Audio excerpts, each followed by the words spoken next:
State Representative Nicole Collier of Fort Worth, thank you so much, really appreciate it. So the school year is starting, all the school districts are ramping up to welcome students back. And so I'm wondering, how comfortable are you that the school districts have done or are doing what they can to make sure that their campuses are secure? I know all of them had to make sure their exterior doors are working properly and do partial audits as well. You know, I think some school districts are scrambling, and we're on a tight deadline to make sure that our schools are safe for students, but I'm not comfortable resting in understanding that every school district is prepared to adequately secure their facilities for the protection of our students. You know, one thing that I'm also concerned about deals with complacency. You know, there are times where we get comfortable, we're complacent, and we let our guard down. So not only do we need to make sure that our infrastructure is hardened, which we have plans in place for that, but we also need to make sure that the human element is revisited and recharged and ready to take on another school year.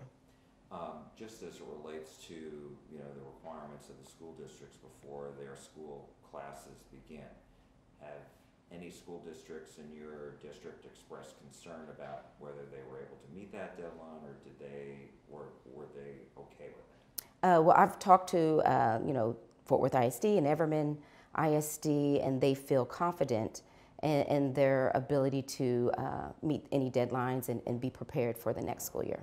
So we were talking before about school security, and you mentioned it. And one of the things, when we went back and we spoke with a teacher who was shot and survived the shooting at Santa Fe High School down in Santa Fe, Texas, back in 2018.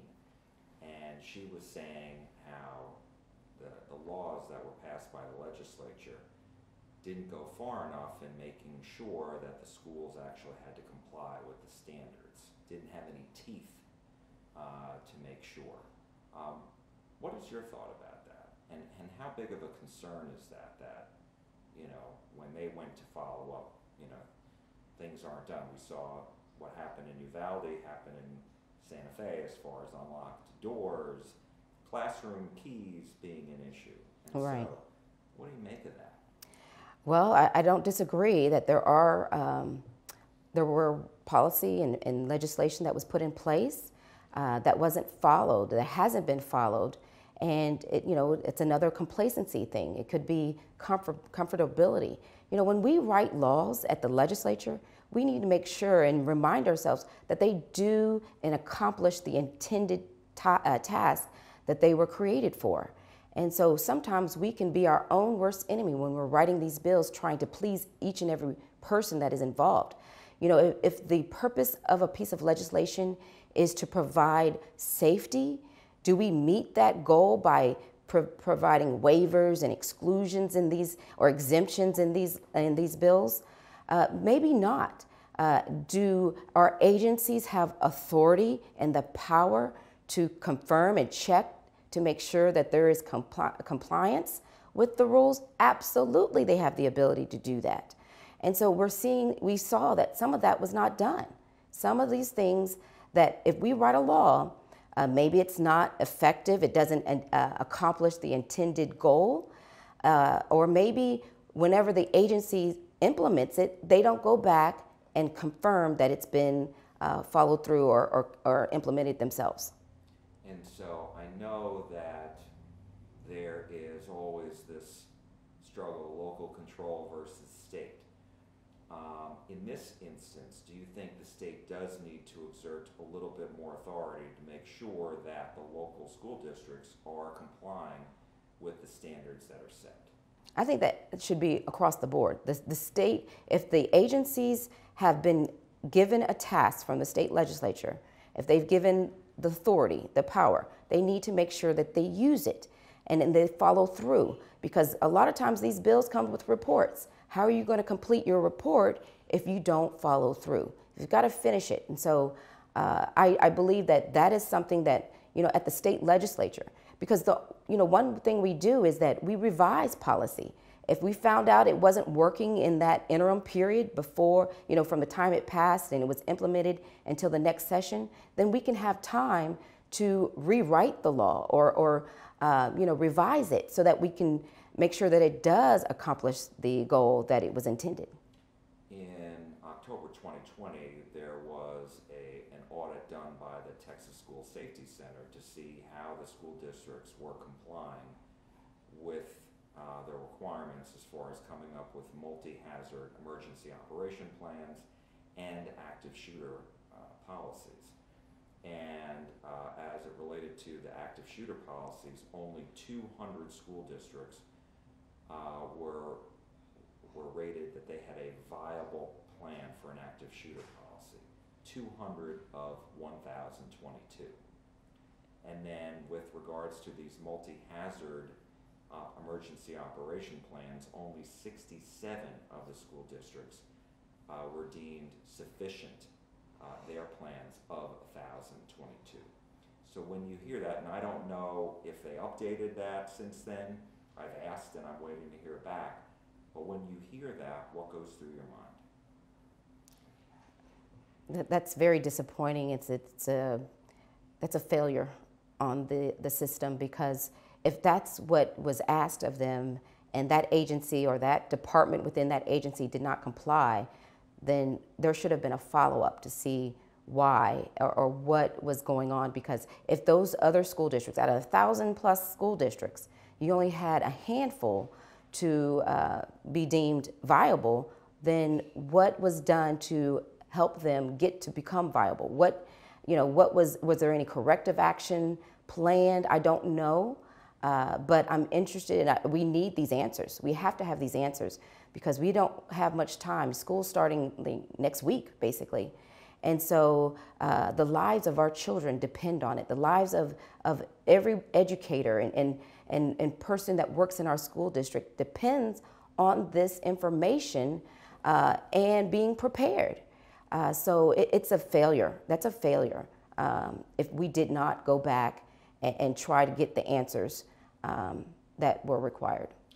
I asked Governor Abbott about what you and I are talking about right now last week, and the governor acknowledged that the laws didn't have enough teeth, and obviously they weren't complied with fully in Uvalde. And he said that he is hiring this new director of school security within TEA, whose job it will be to make sure that these school districts are complying, and they also want to increase standards as well. So what's your reaction to that? Is that enough? I mean, literally, to me, it seemed like TEA already had authority to hire individuals that they need to, perform the tasks that would provide security and safety and oversight for our school districts. Because again, local control, if you want the TEA to be charged with the public school system or overseeing our school districts, they need to be able to have the freedom and flexibility to do that, and I believe that they do. So this is more political posturing, in my opinion, that may not have been necessary to accomplish the goal. Because what is this? Is this individual have the teeth that everyone is talking about that is needed to perform their duties? Because if they said yes, Governor said they will have that authority. Okay, does that mean that school districts can be shut down for not being, or can be closed? Does that mean the state will provide or will fill the gap in the areas that they're not able to? Will the state come in and look at their budgets and say, no, you shouldn't be spending on this, you should invest in that? I mean, literally, how far is the state going to go, and how far should we go? We want to be able to be a complement. We want to be able to collaborate and assist our school district to make sure that they have the tools and the resources to have a facility and a school year that is productive and safe and secure for everyone involved. And so we don't want to be our own worst enemy by tying the hands of those individuals. I just don't know how helpful how far or helpful this one position is going to be for the thousands of schools in our state. Literally, it's about getting to the grassroots level, and that's in every school, not just the school district, but every school, and making sure that they have the resources and tools to, have a secure facility and a productive year. And so I was wondering, we also talked about mental health, and this map that we came up with is something that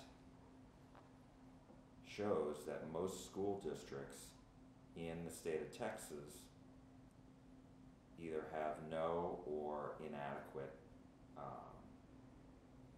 services that we, there in the orange, no, inadequate; in the red, none at all; in the blue is just telehealth, and only in the green, and the relatively few green, they had enough, they had sufficient number of mental health programs.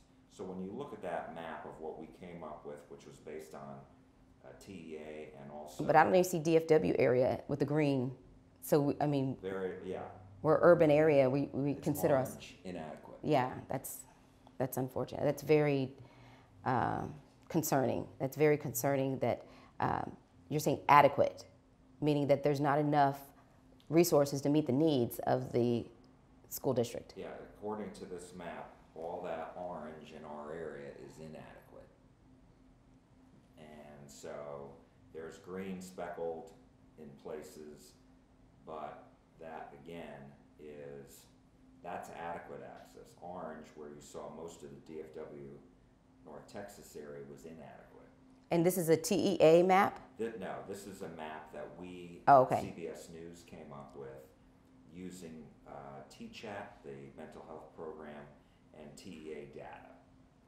And so when you look at that, what do you think? Because I know the state did spend quite a bit of money on mental health.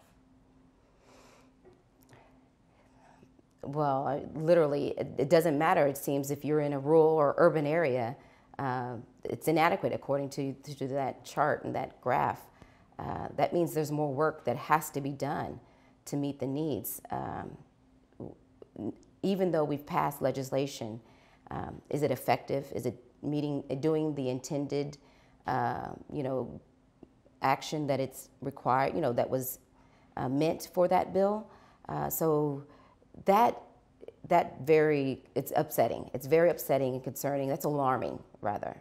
Alarming. That's a drop everything, don't cut past go, stop and act. That's what that is showing me, that graph that you just showed. That's like 90%, over 90% of the state is unprepared. The Dr. Lakey, who heads the TCHAT, the mental health consortium that was created by SB 11, told one of my colleagues that two problems. One, they can't find the people to hire, the professionals to do this because of low pay. And then the other issue was some school districts weren't on board. Both things can be fixed, or what's your thought? I think that there are ways to fix both of them, or address them rather. In terms of pay, that has long been an issue for our educators and our support team, including counselors. Counselors can make a lot of money on their own in a private practice. So that is an issue. Pay is something that we need to take another look at. Every year we make this argument. Let's look at pay. We're losing talented individuals because of lack of or low pay. In terms of participation for our school districts, that was explicitly in that bill. It said school districts were not required to participate. I don't know why that was in there. I don't know how it got in there. But if the whole goal was to provide or be a support for our school districts, it seems like they would be part of that bill as being a participant. Or maybe we document which ones refused or declined. We document where we had trouble filling those positions. I don't know if any of that was done.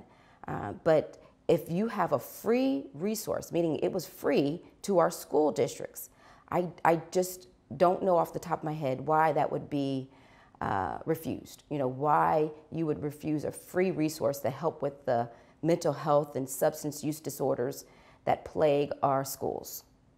And I did have one other question for you, and that was, knowing this discussion where these survivors have pointed out to us on mental health and on school security, what will you do to try to make sure that whatever the legislature comes up with now actually has teeth in it and actually will work?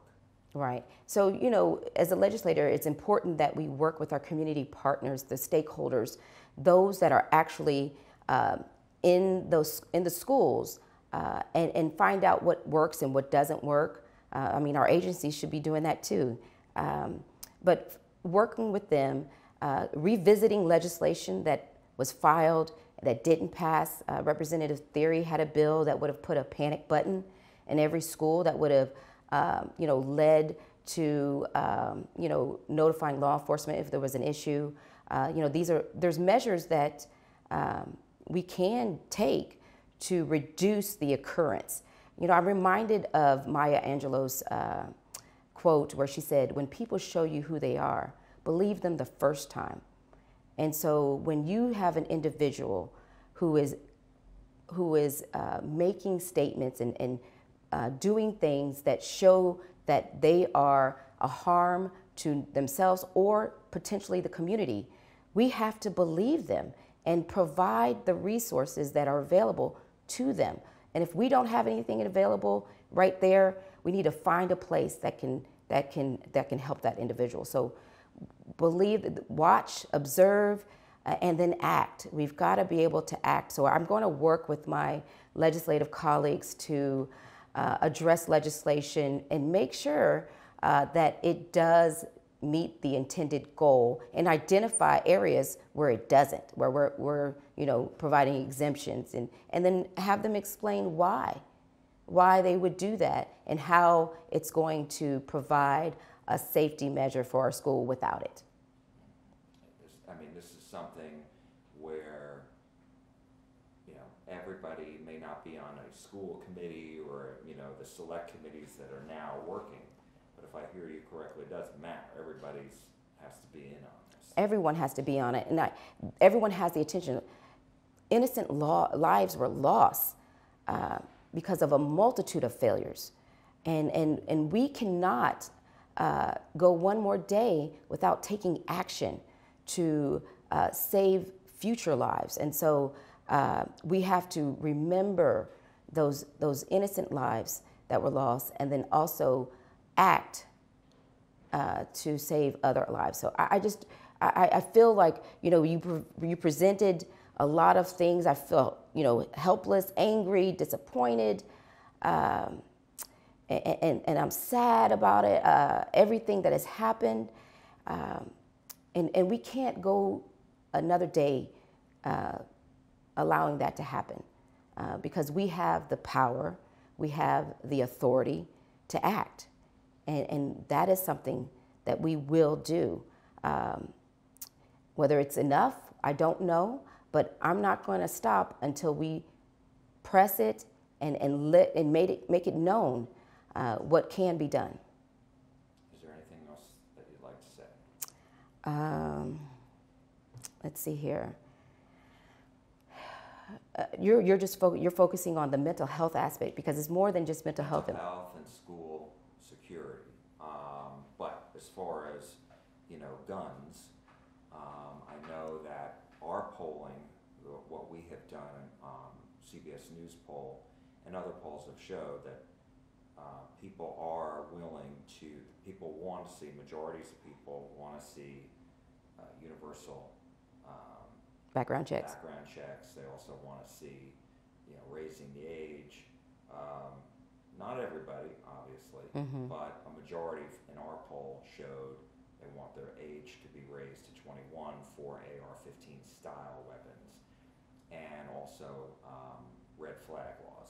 And I know that's not, certainly, you know, among conservatives, there has to be baked into that.